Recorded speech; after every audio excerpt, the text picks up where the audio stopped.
Are you looking to set up your real estate home office? Well, look no further. I'm about to take you through mine and show you everything that I've got set up in my entire office to help me create content, generate leads, and sell more homes. And we're gonna start right now. What's going on, guys? Kyle here, and I am a real estate agent here in San Antonio, Texas. I've been in the business for about 12 years now, and I have worked at home for just about all of them. I have gone through the process of having an actual brick and mortar office, but even at the same time, I always did have a home office.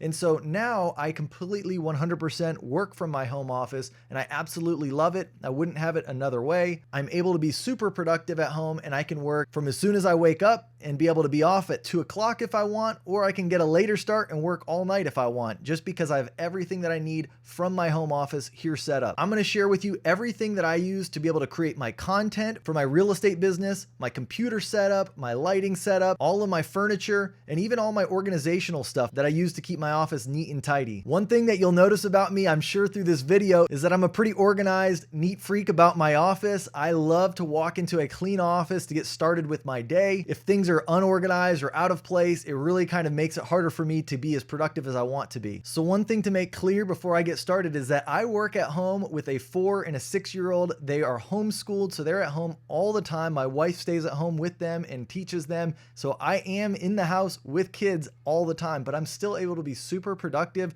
There's a few things that I've done to make sure that that stays the case, starting with the location of my office. So I chose to take a room upstairs. This used to be a media room in our house, and used this as my home office. The benefit to that is that it actually has upgraded insulation, and it has a solid core wood door. That might sound super detailed, but I will tell you that that door makes a huge difference. I can have kids in the hallway upstairs going into their rooms, and I barely hear them, even though they might be yelling, screaming, running around. So that is a huge upgrade. If you're working from home and it's maybe not quiet enough for you, I would definitely consider looking into additional insulation and a solid wood door to help block out a little bit more noise. The other reason that I like to pick the room that I'm in is because it has a ton of natural light. There's 3 windows in this room, and so I like to work, especially in the morning time, right at 7 o'clock when the sun's starting to rise. I like to open my windows up, get some fresh air. I like to get the natural light in here. It just helps me to kind of think better and get my day started on a better foot. Plus, the room itself is a bit larger. It measures about 18 feet by 15 feet. And that might be a little bit big for a lot of home offices, but for me, because I kind of have a studio set up in here, I like to have the space so that I have plenty of space to move around, move my camera equipment, even just go chill on the couch for a little bit and work with my laptop stand in front of the TV. Now, I'd say my style is a bit minimalist. I do have a lot of equipment and things like that, but I don't like anything kind of just sitting around, laying out. I especially don't like paper very often, so everything that I do is digital. Whenever I do get documents, outside of 2 special file folders that I have to have just for some random documents that I cannot scan in. If I do get paper, I always scan it with TurboScan app on my phone, and then I turn it into a file on my computer, which is what stores it, which I also have backups of that. I just don't like to have a lot of paper around. I tend to lose it. I tend to forget about it. So realistically, as soon as something comes in, whether it's a bill in the mail or if it's a letter from somewhere or anything like that, I really try and take care of it right away. First off is get it done, out of my sight, have it be done so I don't have to think about it later. But then also, if it's something I need to store, I try and scan it and put it into a digital folder so that way I don't have to store it physically at my location. All right, so let me start out with talking about some of the furniture that I've got in my office. First off is my desk setup. This is an IKEA Karlby oak countertop. It's actually not even a desk, but I kind of custom made it into a desk. But if you go to IKEA and you look in their countertop sections, this is a solid oak piece of wood that measures about 1 inch thick. It's 74 inches wide by 25.5 inches deep. So it's perfect for a desk setup. I bought 2 of them so I could have that L-shaped desk that you see here. And then I stained it with a chocolate stain that I got from Home Depot. To support this desk, I bought 2 Alex drawer units to put on each end and the chrome Gerton adjustable legs. Now, forgive me in advance if I mispronounce any of these. As you know, IKEA, Swedish furniture, Swedish pronunciations, I'm sure I'm going to mess up a lot of these coming up. But once I had all of these supplies, then I basically went out and bought a couple L brackets, and just drilled all of the stuff together so that way it would stay put and just wouldn't shift around. The entire desk setup probably cost me less than a few $100s, and I think it looks great. So next up for furniture, this is kind of where I go in the afternoon. If I'm just ready for a change of scenery, I'll unplug my laptop, I'll take it over to my love seat and sit on there with my laptop stand, turn on the TV, get a little bit more work done over there where it's a bit more comfortable. And so for my love seat, it's also from IKEA. It is called the IKEA Morabo love seat. And the laptop stand that I use is called the Vishjo laptop stand. Again, both of these items are not very expensive, maybe a few $100s at the most. IKEA doesn't have the most expensive furniture. It's only for my needs, and I don't have people coming to my office. As long as it's comfortable and it doesn't break, it works for me. Next up, I got a 60-inch Samsung TV, which I typically use to watch YouTube videos, but in addition, I've got an Apple TV 5th generation hooked up to it, which just means that it's 4K, but I can run AirPlay from my computer to my TV. So if I'm kind of creating content or if I just want to see how it looks on a TV, I can just shoot it right on over and watch it straight while I'm still working at my computer station. Now for storage, I've got two IKEA Kallax cube storage containers, and basically in there I can put books, I can put slide-in cubes to help keep organized with everything that I've got. I mostly use these cubes to store extra video equipment, things that I'm not using every day, but at the same point I do use them and I just need them out of the way, so it's nice to have them there but also hidden. In addition to the storage cubes, I also have two storage cabinets from IKEA. I can't remember the name that they're called, but they're about 47 inches wide by 15.5 inches deep and 29 inches tall, and they kind of have that shiny glass look to the whole thing. Inside of here is where I store paper, extra ink, and some other miscellaneous goodies. All right, so let me get to where I get most of my questions, and that has to do with my computer setup and my audio video setup, including my camera, my microphone, my lighting setup. I'm gonna get into that right now. So first off, the computer that I use is a 2019 16-inch MacBook Pro. Because the family and I are always traveling, I always gotta have a good computer with me no matter where I'm at, so I can edit video, edit photos, and even do the daily tasks like email and sending out contracts. So now when I'm back at home, I actually like to have a little bit more monitor space than just working off of my laptop. Even though it's a 16-inch, it's nothing like having two 27-inch LG monitors to help with your workflow. The monitors that I have here, they're made by LG. They are the LG UD68. I believe they're a couple years old now. They're probably not super expensive. I do recommend 27-inch 4K monitors. Just be sure that whatever computer you're using can output to the two 4K monitors. Holding up my LG monitors are two Van House monitor stands, which just basically raises the monitors about 4 or 5 inches, so that way they're kind of more eye level. Next up, I picked up these Edifier bookshelf speakers off of Amazon. They're not super expensive, I'd say less than $100. They have amazing sound quality, and I just really like them. All right, so next up, if you've ever worked with a MacBook, you probably are familiar that it only has a few ports, and they're all those USB-C ports. And so if you've got old regular USB cords, or if you've got any other kind of different cords, usually doesn't jive well with your MacBook Pro unless you have like a dongle or any of those types of different attachments to be able to plug everything into. And so this was always a problem for me, especially because at home, I like to be able to just take my laptop, go work on the couch, or if I'm going and traveling, I like to just grab it and go. I don't want to be always having to plug in a bunch of different things every time I want to hook up my laptop to my home computer setup. So that's when I picked up this CalDigit TS3 Plus Thunderbolt 3 charging dock. This thing has plugs for SD cards, headphone jack, microphone jack, old USB plugs, new USB plugs, Ethernet cables, and even a DVI port for your monitor. In addition to that, you take one cord from the CalDigit and plug it into your laptop, and it charges your laptop and it connects all of those different plugs that I just mentioned into your laptop. And so instead of having to plug in 7 or 8 different things to your laptop every single time, you just plug in the one cord coming from the CalDigit. So in addition to the CalDigit, I also have a LaCie too big 10 terabyte hard drive. Now the great thing about this is that it actually has two 10 terabyte drives, so 20 terabytes total, but the way that it works is that it's redundant storage, meaning that it will only store 10 terabytes of data,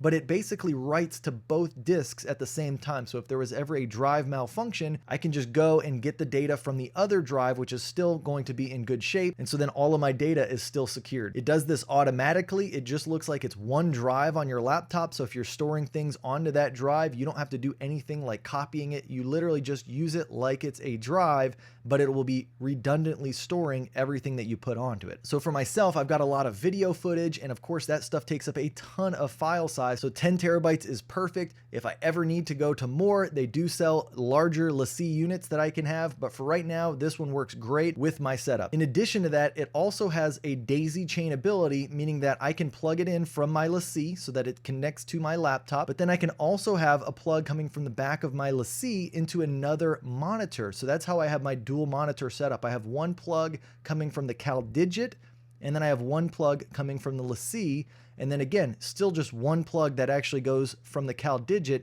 into my laptop to connect the entire setup. One other side note, I despise wires, so of course I love the fact that I've got a solid oak desk, because then basically on the bottom side of my desk I've got these little nail tab type things that actually screw to the bottom side and hold up all of my wires, so that way when you're looking under my desk you don't see anything laying out on the floor. One last thing about redundant storage, I also have all of my data backed up in the cloud through a service called Backblaze, where basically it's a very low cost per gigabyte or per terabyte that you're storing on there. But what's nice about it is that I use a program called Arc Backup, which basically every few hours will automatically upload anything new that I have done on my laptop or anything that I've uploaded to my LaCie drive or even to my MacBook drive. It automatically pushes it over to my Backblaze drive, which is a cloud service. So again, if anything were to happen, even if my house were to go up in flames, I've still got a offsite backup of all of my data. All right, so now let's go ahead and get into the AV setup and the camera equipment that I use. First off, my main camera, and what I'm recording this on right now as we speak, is a Sony A7 III camera. It shoots in 4K. It can do just about anything you would need. It's full frame. So again, if you're using it even for real estate photography, it can get that real wide angle look.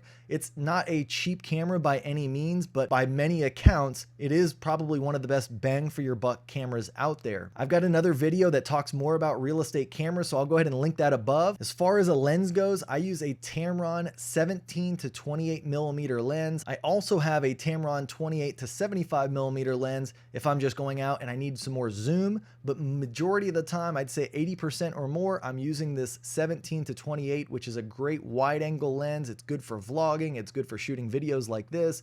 It's even good for shooting real estate photography at that 17 millimeter wide focal length. These two lenses by Tamron seem to also be kind of the best bang for the buck lens that you can get for that Sony A7 III camera. Okay, so moving along, when I have my Sony A7 III here recording videos like this, one of the nice upgrades that I put into it was a dummy battery. The battery that comes with the Sony A7 III, it's a great battery. It lasts a long time, but when you're constantly recording just videos like this and you want to be able to just turn your camera on as if it's almost like a webcam, it's nice to have that dummy battery so you don't have to worry about if the battery's charged, if it's going to die on you midway through the video. And you can pick that dummy battery up from Amazon. It was like $40 or $50, I think. Next, it sits on a Bond Photo tripod that I've got set up right behind my desk so that literally I can just, at any point in time when I'm working on my computer, if I'm ready to record a video, I can just start recording at a moment's notice. Now, the only downside about the Sony A7 III is that it does not have a flip up monitor or a flip around monitor where you can kind of see if you're in frame and if you're in focus.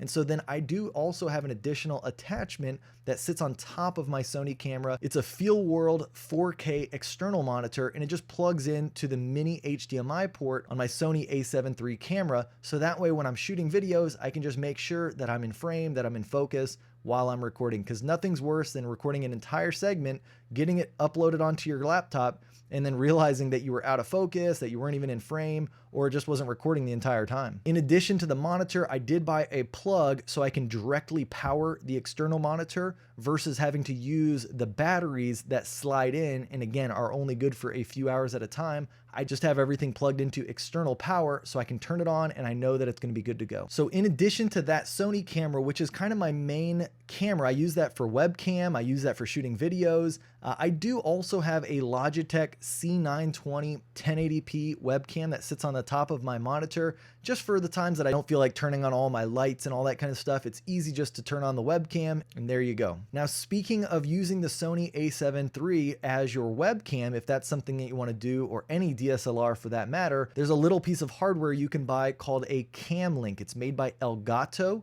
It's the Cam Link 4K that you plug from your camera into a USB slot on your computer. That way you can capture the footage that's coming from your DSLR into your computer and either record straight onto the computer or use it as a webcam source. The only thing about that is when you're going straight onto your computer is that you're using that mini HDMI port, so you cannot use the external monitor with it. So I tend to find myself, whenever I'm recording videos for YouTube, is just using the external monitor, recording directly onto the card, and then putting that SD card in when I'm done and uploading that footage onto my computer. However, when I'm on a Zoom call or something like that, I'll switch the ports. I'll put the cam link into the mini HDMI port on my DSLR camera, and then I can select it as a source on my laptop to be able to use that as a webcam. All right, so next up is the microphone setup. I use a Shure MV51 microphone attached to a Rode mic arm. And the great thing about this setup is that one, this Shure microphone sounds amazing.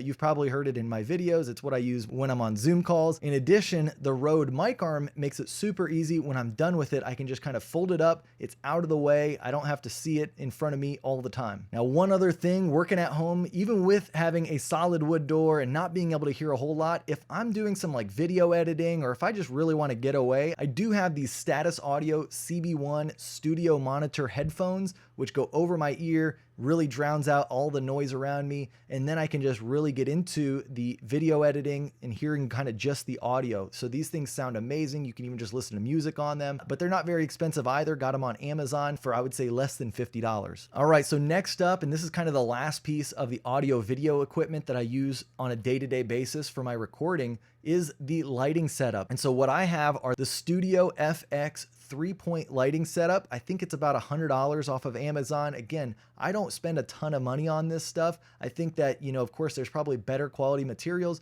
but as you can see, just doing what I've got looks really, really good. And so the whole point of the 3-point lighting setup is that you've got one key light off to one side of you. So mine is over on kind of this side of me. And then you've got kind of a fill light, which is a little half as powerful. It's over on this side of me. And what's great about these two lights here that are in front of me is that you've got two switches on each one. So you can flip both switches and that's full power. You can flip just one switch and it's half power. And so I've got the key light on both switches flipped. I've got the fill light on one switch flipped. And then behind me, I've got, you can't even see it because it's out of frame, is my hair light. And basically that light shines from the back and it helps to separate you from the background of your video. That hair light sits behind you and up kind of high and angles down. And so this 3-point lighting setup, again, for not spending too much money, makes you look a whole lot better in all of your videos. I used to use a ring light, and trust me, this setup is way better than what I experienced having the ring light setup. All right, so now I'm going to get into a few just miscellaneous things that I've got around my office that I think might be helpful for some real estate agents. Again, not all of these things are necessary depending on what your kind of day-to-day business activities look like, but for me as kind of a content creator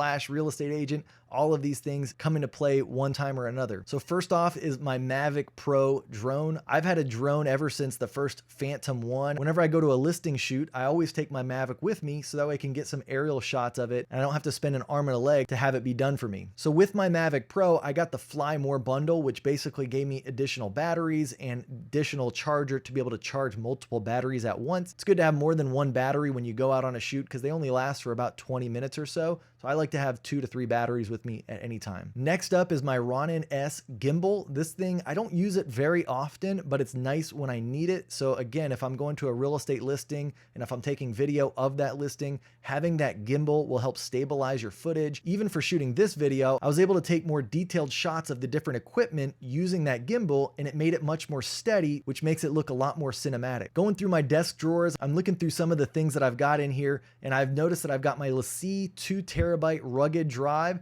This is what I bring with me whenever I'm going on a vacation where I'm not going to have my LaCie 10TB drive with me. If I'm going out and I'm shooting a lot of video and it's going to be more video than I can store on my laptop's hard drive, I'll bring this with me so that way I can upload the footage from my camera to this rugged drive and be able to use that until I get back home, when I can then transfer it over to my big 10TB drive. Now, speaking of going on a trip, one of the things that I also have in my office is my Lowepro ProTactic 450 AW camera backpack. This thing is amazing. It looks beastly. It's really cool. Has tons of different slots inside of it to store things. And one other great helpful tip is that I actually buy extra plugs because I don't like to have to repack my bag every time I leave, and maybe sometimes I forget a cord or whatever. So a lot of times, like, I've got an extra MacBook cord that I purchased. I've got plenty of extra iPhone cords and mini USB plugs. It's better to just have an extra one that stays in the bag so I don't have to worry about messing with taking my setup apart every time I go somewhere that I'm going to take my bag with me. The printer I use is an older printer. It's a Canon MX922 printer. It works great still. I can buy ink for pretty cheap on Amazon. It's a Wi-Fi enabled AirPlay printer, so I can print things directly off of my iPhone whenever I need to. And of course, I can print things Wi-Fi from my computer. All right, as far as Wi-Fi goes, I've got a Google Wi-Fi setup throughout my entire home. I've got 6 of those little pucks. They come in 3 packs. I bought 2 of them to be able to put throughout my entire house. So the Wi-Fi is actually very, very good here at my home. However, when you're uploading videos to YouTube or downloading a lot of files at once, some of these videos that I upload are like 9 gigabytes. And so I like to have the very fastest internet possible. So I actually have my computer setup hardwired in to the modem, which is downstairs. I do think that if you're going to be doing a lot of video uploading or video conference calls, having a solid dedicated line that goes straight into your computer is extremely important. Now, some other miscellaneous things that I've got in my drawers as I'm going through them is in one drawer, I've got all of my mailing supplies. So randomly I'll need to mail things out or mail a letter. So I've got stamps and envelopes and a scale to be able to weigh things. Another thing that I've got stored away is my paper shredder. So again, if we're dealing with sensitive information, especially, it's good to have a paper shredder on hand. So when you need to, you can just shred all of your documents. Especially for me, because I don't like to keep papers around. I use this thing pretty often. So music wise, I'm mostly listening to the music off of my Edifier speakers that I talked about earlier, but I do have a Sonos Play 1 in here just in case I want to stream something off of my phone to that Sonos speaker. And last but not least, this is technically another AV kind of solution, but it's my Insta360R camera. I don't use this all that often unless I've got a listing where basically I'll take it out and it takes nice 360 photos and video, but this is what I use for creating home tours quickly and easily. All right, well, that's it. That's pretty much everything I can think of that's in my office. Now I want to hear from you. Let me know what in my office is the next thing that you want to purchase for your home office. I'm really curious to hear. And also, if there's anything that I said that maybe I don't have that you think I should be investigating, put it in the comments below. I'd love to hear if I'm missing something that might help me as a real estate agent or as a content creator to be more productive. And as always, if you got value out of this video, please give this video a thumbs up. And if you haven't already subscribed to my channel, hit that subscribe button and you'll get notified whenever I produce a new video each and every week. And thanks for tuning in. Be well.